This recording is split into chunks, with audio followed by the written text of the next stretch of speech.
Best varicose veins చికిత్సనే పొందండి. నొప్పి లేని చికిత్స కోసం సంప్రదించండి ఎబిస్ హాస్పిటల్. సుమన్ టీవీ ప్రేక్షకులకు నమస్కారం. కార్తీక మాసం ఎంత విశిష్టమైందో మనందరికీ తెలుసు కదా అండి. అలాంటి కార్తీక మాసంలో కార్తీక పౌర్ణమి రోజును కూడా అంతే ప్రత్యేకంగా భావిస్తాం కదా.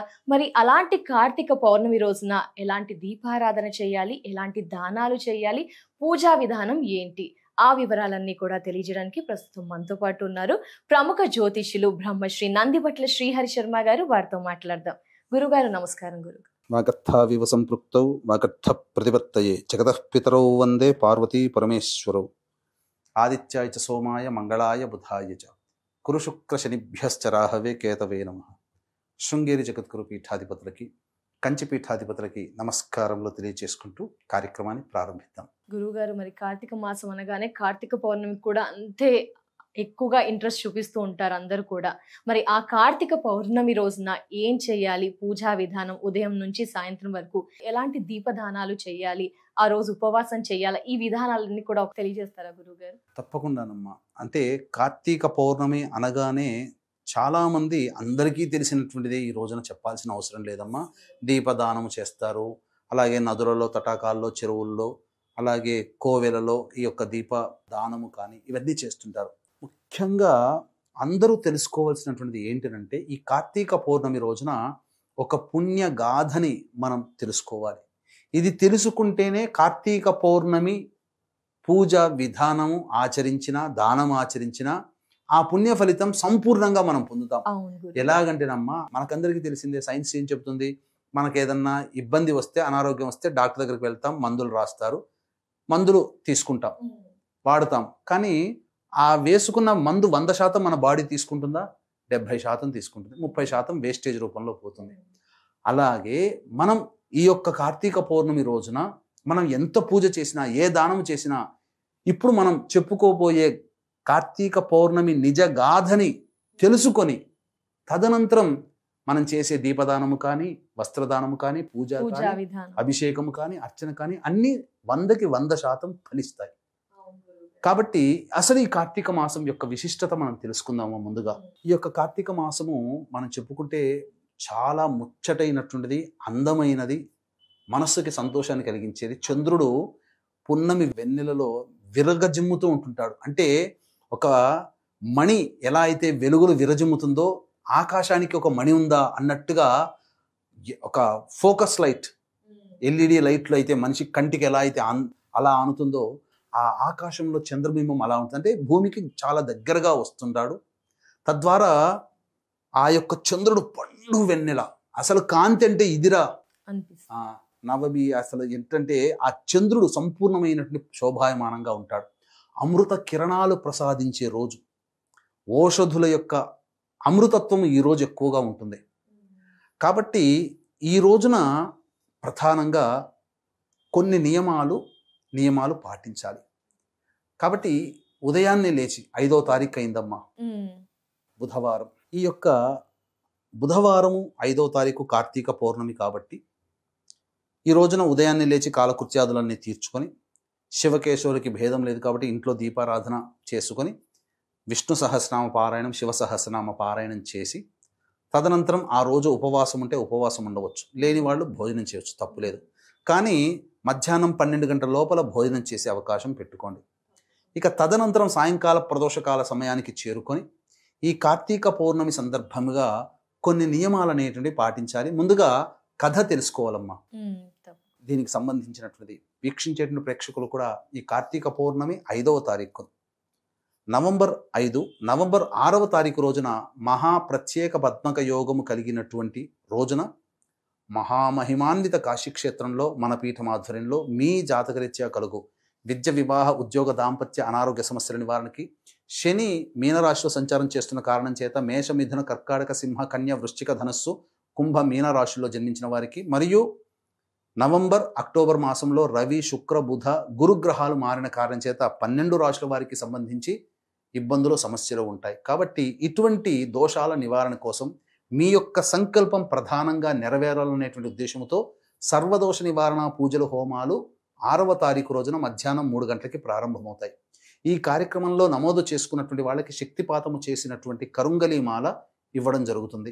అంతేకాకుండా ఈ యొక్క 6వ తారీఖు రోజున మధ్యాహ్నం 2 గంటల లోపల మీ గోత్రనామాదులు నమోదు చేసుకోవడం కోసం స్క్రీన్పై కనిపిస్తున్నటువంటి నెంబర్కి కాంటాక్ట్ చేసి మీ గోత్రనామాదులు నమోదు చేసుకోవచ్చు.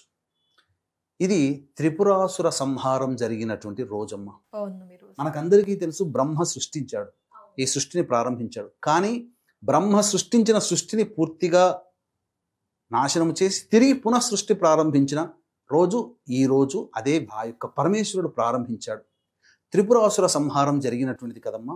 అంటే 3 రాక్షసులు పూర్వం సృష్టికి ఆదిలో పరమేశ్వరుని గురించి ఘోర తపస్సు చేసి పరమేశ్వర సాక్షాత్కారం పొంది 2 వరాలు కోరుకుంటారు. మొదటి వరము, మాకంటూ మా అన్నదమ్ములకంటూ అపజయం అంటూ లేదు, మమ్మల్ని నిలువరించే ఆయుధం కానీ ఏ శక్తి కానీ మా ముందు సరితూగకూడదు, మేమే విజయం పొందాలి.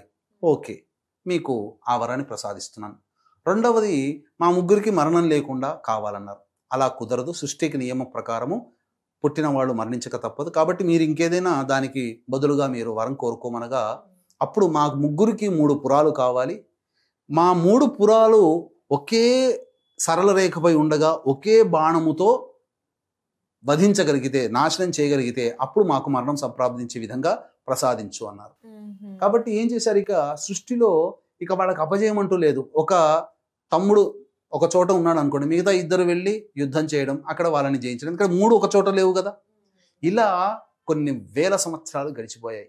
ఇక వీళ్ళ బాధలు తట్టుకోలేక బ్రహ్మాది దేవతలందరూ కూడా మొరపెట్టుకొని ఆ యొక్క ఈశ్వరుడి దగ్గరికి వచ్చారు. అంతటా ఈశ్వరుడు వారిని సంహరించాలనే ఉద్దేశంతో ఈ సంబంధించినటువంటి వాళ్లతో యుద్ధం చేయడం ప్రారంభించాడు.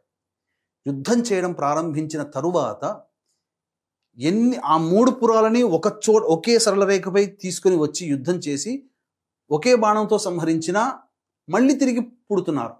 అరే, వరం ఇచ్చింది నేనే, కానీ ఆ వరం ఎందుకు ఫలించట్లేదు, ఎందుకు ఆ విధంగా ఒకే పురం ఒకే బాణంతో 3 పురాలు ఒకే రకంగా ఉన్నా కానీ ఎందుకు వారు మరణించట్లేదని అంటే, వారి భార్యలు మహాపతివ్రతలు, వారు వ్రతం ఆచరిస్తున్నారు వీళ్ళు యుద్ధం చేస్తున్న సందర్భంలో.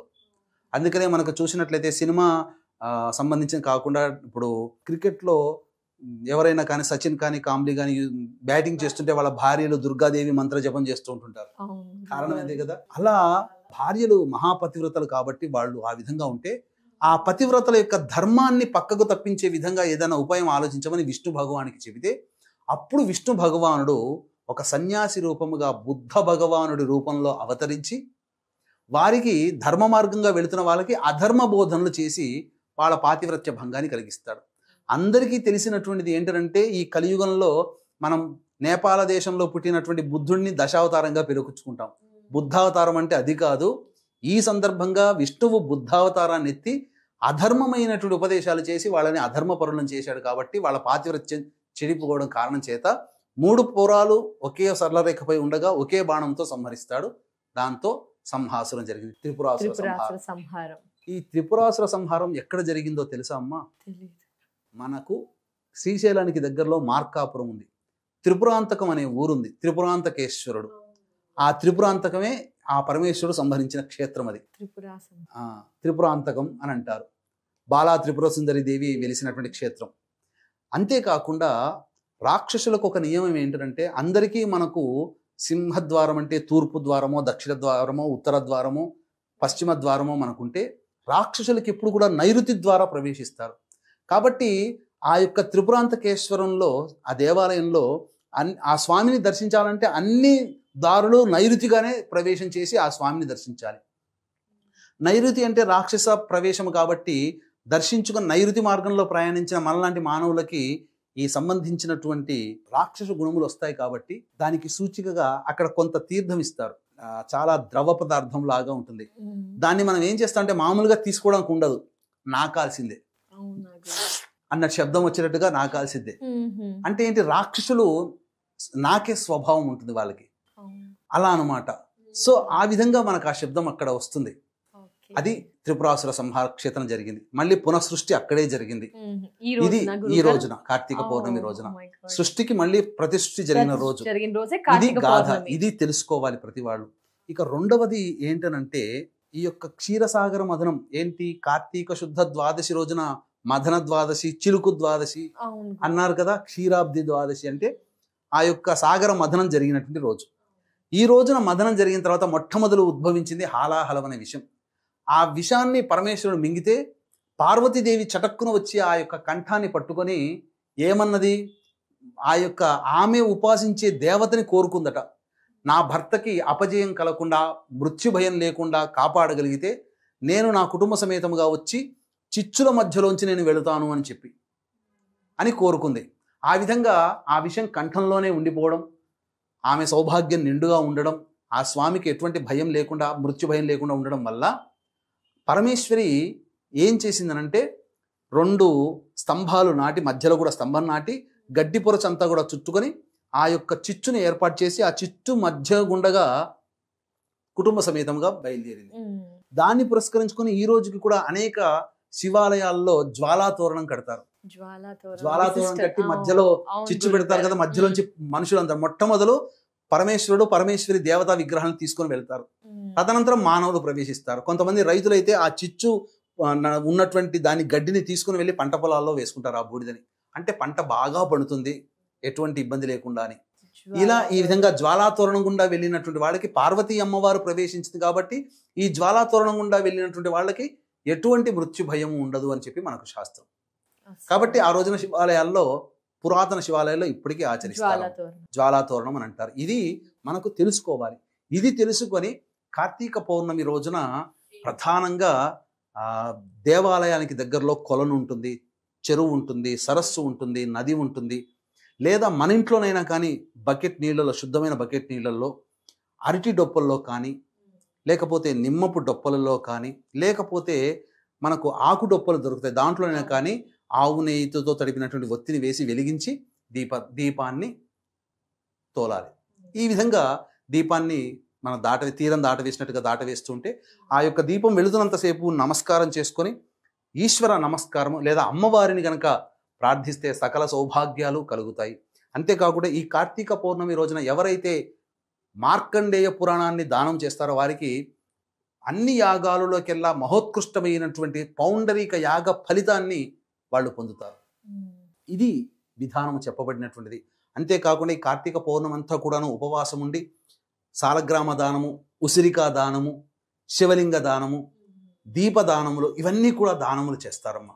అంతేకాకుండా కార్తీక పౌర్ణమి రోజున ఆ చంద్రుడి నుంచి అమృత కిరణాలు వస్తాయి కాబట్టి మానసిక వ్యాధులతో ఇబ్బంది పడేవాళ్ళు, ఆటిజం భావాలతో ఇబ్బంది పడేటువంటి వాళ్ళు, మానసిక లోపాలతో పిచ్చి పిచ్చిగా ప్రవర్తిస్తుంటారు కదా, వాళ్ళ యొక్క దోషము తొలగిపోవడం కోసం ఒక బౌల్, ఆ బౌలులో ఆవు పాలు, కాచినటువంటి ఆవు పాలు తీసుకొని దానిపైన జల్లెడ వేస్తే ఆ ఆవు పాలలో కుంకుమ పువ్వు, సుగంధ ద్రవ్యాలైనటువంటి పచ్చకర్పూరం కొద్దిగా, యాలకుల పొడి కొద్దిగా, జాజికాయ, జాపత్రి పొడి, అలాగే చక్కెర వేసి దాని మీద జాలి వేసి ఇంటి పైన పెడితే 11 గంటల నుంచి 1 గంటల వరకు మధ్యకాలంలో, రాత్రి మధ్యకాలంలో ఆ చంద్రుడి కిరణాలు ఆ ఆవు పాలు. ఇంకా విశేషంగా వీలైతే వెండిని కూడా, అంటే వెండి బిళ్ళ మరియు ముత్యాన్ని కూడా, ఇంకా చెప్పాలంటే ఆల్చిప్పలు అని అంటారు కదా, గవ్వలు, ఇవి కూడా అందులో వేయవచ్చు. అవన్నీ కూడా చంద్రుడి నుంచి వచ్చే అమృత కిరణాలను ఆకర్షిస్తాయి. ఆవు పాలు కూడా ఆకర్షిస్తాయి. ఇవన్నీ అయిపోయిన తర్వాత 12:30-1 గంట మధ్యకాలంలోకి వెళ్ళి జాలి తీసేసి చక్కగా తాగితే సకలమైనటువంటి మనోద్వికారాలు తొలగిపోతాయి. ఎంతో శరీరము అమృత తుల్యంగా ఉంటుంది. శరీరంలో కొన్ని ఖనిజాలు మన శరీరంలోకి చేరుతాయి.